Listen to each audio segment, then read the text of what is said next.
Kisah Iran dimulai jauh di masa lalu, jauh sebelum banyak negara lain ada. Ini adalah tanah pegunungan tinggi dan gurun yang luas, tempat di mana beberapa peradaban paling awal di dunia pertama kali berakar. Tanah itu sendiri, yang dikenal sebagai dataran tinggi Iran, selalu menjadi persimpangan bagi orang-orang, ide-ide, dan pasukan. Tanda-tanda pertama masyarakat maju dapat ditemukan di tempat-tempat seperti Elam, di barat daya Iran modern. Orang Elam adalah bangsa yang kuat yang membangun kota-kota dan mengembangkan bentuk tulisan yang unik ribuan tahun yang lalu. Mereka membangun budaya yang berbeda dan tangguh, menyiapkan panggung untuk kekaisaran besar yang kemudian akan bangkit dari tanah yang sama ini. Warisan mereka adalah pengingat bahwa sejarah Iran bukan hanya tentang Persia, tetapi tentang banyak bangsa kuno. Jauh sebelum raja-raja Persia yang terkenal, berbagai kelompok orang bermigrasi ke dataran tinggi. Ini adalah suku-suku Indo-Eropa, termasuk Media dan Persia, yang tiba sekitar 1500 SM. Mereka awalnya adalah bangsa nomaden, bergerak dengan kawanan ternak mereka melintasi lanskap yang luas. Seiring waktu, mereka mulai menetap dan membentuk kerajaan-kerajaan kecil. Bangsa Media adalah yang pertama menciptakan negara besar yang bersatu. Mereka membangun kekuasaan mereka dan membangun ibu kota di Ecbatana, yang dekat dengan Hamadan modern. Kekaisaran Media ini adalah kekuatan penting di Timur. Dekat kuno, menantang kekuatan tetangga yang kuat seperti Asyur. Bangsa Media meletakkan dasar penting bagi negara Iran, yang jauh lebih besar dan lebih terorganisir untuk muncul dari bayangan mereka. Kebangkitan bangsa Media adalah titik balik penting dalam sejarah wilayah tersebut. Mereka menunjukkan bahwa bangsa Iran dapat bersatu, dan membangun struktur politik dan militer yang tangguh. Kerajaan mereka menguasai jalur perdagangan penting dan mengumpulkan kekayaan yang luar biasa, yang membantu memperkuat pengaruh mereka. Mereka adalah penunggang kuda dan prajurit yang terampil, reputasi yang akan menjadi ciri khas kekaisaran Iran di kemudian hari. Organisasi negara mereka, dengan seorang raja sebagai kepala dan sistem gubernur, memberikan model bagi penerus mereka. Keberhasilan bangsa Media menunjukkan bahwa mungkin untuk memerintah berbagai bangsa dan geografi yang menantang di dataran tinggi Iran, menciptakan rasa identitas dan tujuan bersama di antara suku-suku yang tinggal di sana. Periode awal sejarah Iran ini sangat mendasar untuk memahami semua yang terjadi setelahnya. Itu adalah masa pemukiman, pembangunan kerajaan, dan belajar bagaimana memerintah tanah yang luas dan kompleks. Pencapaian bangsa Elam dan Media tidak hilang. Sebaliknya, mereka diserap dan dibangun oleh kekuatan besar berikutnya yang muncul dari jantung Iran. Panggung sekarang telah diatur untuk dinasti baru, yang akan mengambil ide-ide kekaisaran yang ditempa oleh pendahulu mereka dan memperluasnya dalam skala yang belum pernah dilihat dunia sebelumnya. Bangsa Persia sedang menunggu di sayap, siap untuk menciptakan kekaisaran yang akan membentang di 3 benua, dan meninggalkan jejak yang tak terhapuskan dalam sejarah manusia. Kekaisaran Akhemenia mewakili zaman keemasan sejati dalam sejarah panjang Iran. Semuanya dimulai dengan seorang pemimpin bernama Khoresi Agung, sekitar 550 SM. Dia adalah Raja Persia, yang berhasil menyatukan bangsa Media dan Persia di bawah satu pemerintahannya.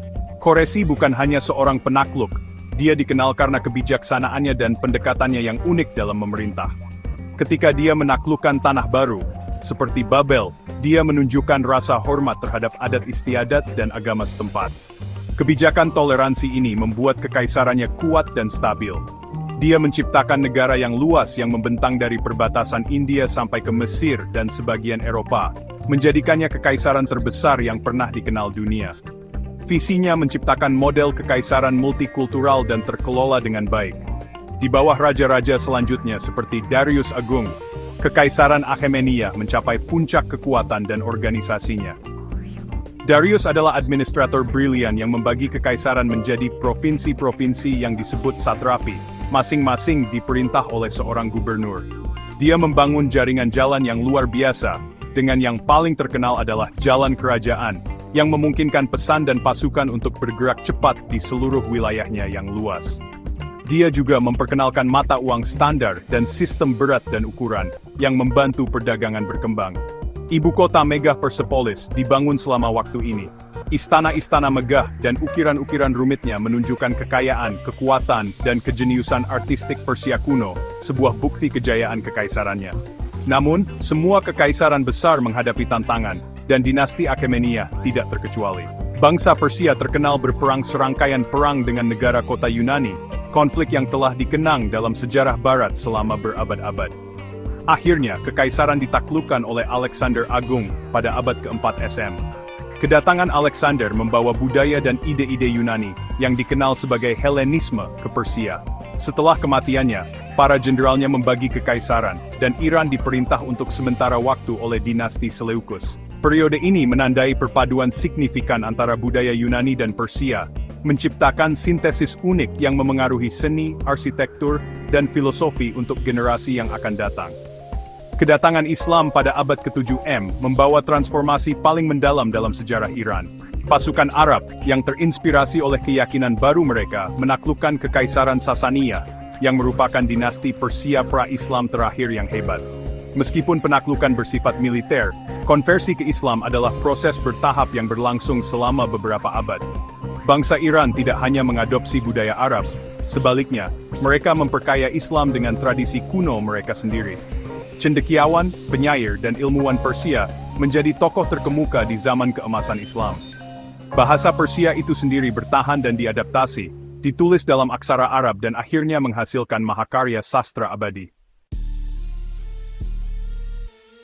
Setelah berabad-abad diperintah oleh berbagai dinasti, kekuatan baru dan unik Iran muncul pada awal abad ke-16. Ini adalah dinasti Safawi, yang didirikan oleh seorang pemimpin karismatik bernama Shah Ismail yang pertama.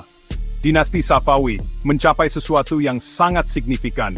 Mereka menyatukan Iran di bawah satu dinasti asli Iran untuk pertama kalinya sejak penaklukan Arab. Yang lebih penting, mereka menetapkan Islam Syiah sebagai agama resmi negara.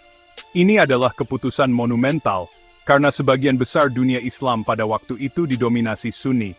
Tindakan ini memberi Iran identitas agama yang berbeda, memisahkannya dari tetangga-tetangganya yang kuat, Kekaisaran Ottoman di barat dan Mughal di timur, yang keduanya adalah Sunni. Transformasi agama ini memiliki konsekuensi yang dalam dan abadi bagi Iran.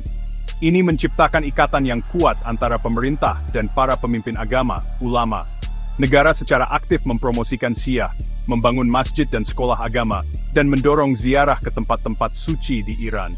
Proses ini membantu membentuk rasa kesadaran nasional yang kuat yang terkait langsung dengan keyakinan Syiah. Ini menciptakan budaya Iran Syiah yang unik yang berbeda dari seluruh dunia Muslim. Periode Safawi adalah saat di mana identitas modern Iran benar-benar mulai terbentuk. Memadukan warisan Persia kuno dengan agama resmi barunya, dengan cara yang kuat dan abadi. Penguasa terbesar era Safawi adalah Shah Abbas yang pertama, yang memerintah dari 1588 hingga 1629. Pemerintahannya dianggap sebagai puncak seni, budaya, dan kekuatan politik Iran. Shah Abbas memindahkan ibu kota ke kota Isfahan yang indah dan mengubahnya menjadi salah satu kota paling megah di dunia. Dia memerintahkan pembangunan masjid, istana, jembatan, dan taman yang menakjubkan yang masih berdiri hingga saat ini, sebagai simbol kejeniusan Safawi. Dia juga mereformasi tentara, memperkuat pemerintah pusat, dan memperluas perdagangan Iran dengan Eropa dan Asia. Di bawah pemerintahannya, Isfahan menjadi pusat yang dinamis bagi seniman, arsitek, dan pemikir, memicu renaissance budaya yang menghasilkan beberapa karya seni paling terkenal di Iran. Warisan dinasti Safawi sangat penting untuk memahami Iran modern. Dengan menetapkan Islam Syiah sebagai agama negara, mereka menciptakan fondasi agama dan budaya bangsa seperti yang kita kenal sekarang. Seni dan arsitektur yang megah dari periode ini, terutama di Isfahan, menjadi sumber kebanggaan nasional dan simbol masa lalu Iran yang gemilang. Struktur politik dan agama yang mereka bangun memengaruhi perkembangan negara selama berabad-abad yang akan datang. Era Safawi bukan hanya sebuah dinasti, itu adalah periode kelahiran kembali yang mendefinisikan ulang apa artinya menjadi Iran, menciptakan perpaduan kuat antara budaya Persia dan keyakinan Syiah, yang terus mendefinisikan karakter bangsa. Perjalanan Iran menuju era modern ditandai oleh peningkatan interaksi dan konflik dengan negara-negara Eropa yang kuat, terutama Rusia dan Inggris. Selama abad ke-19, dinasti Qajar, yang mengikuti Safawi, berjuang untuk mempertahankan kemerdekaan Iran.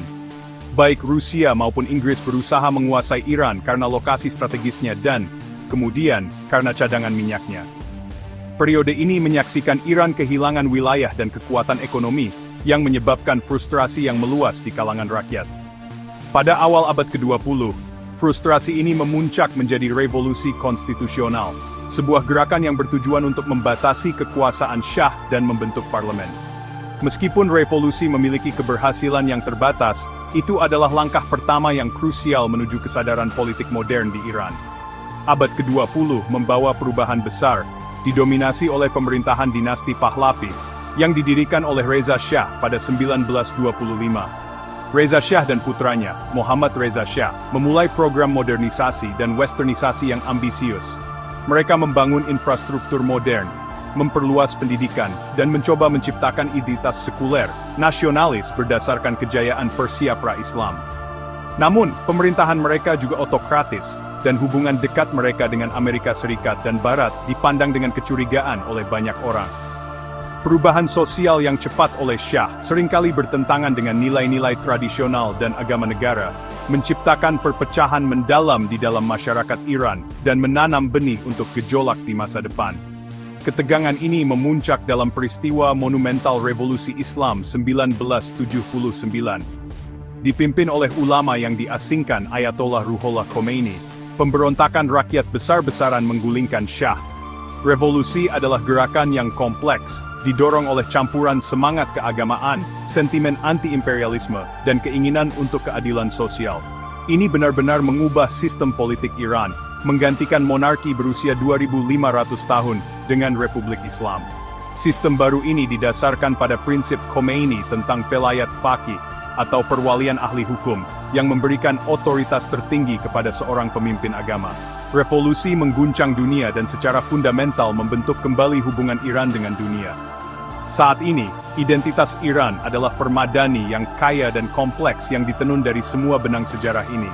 Warisan Persia kuno adalah sumber kebanggaan nasional yang luar biasa, terlihat dalam bahasa, puisi, dan tradisinya seperti perayaan Tahun Baru Nowruz.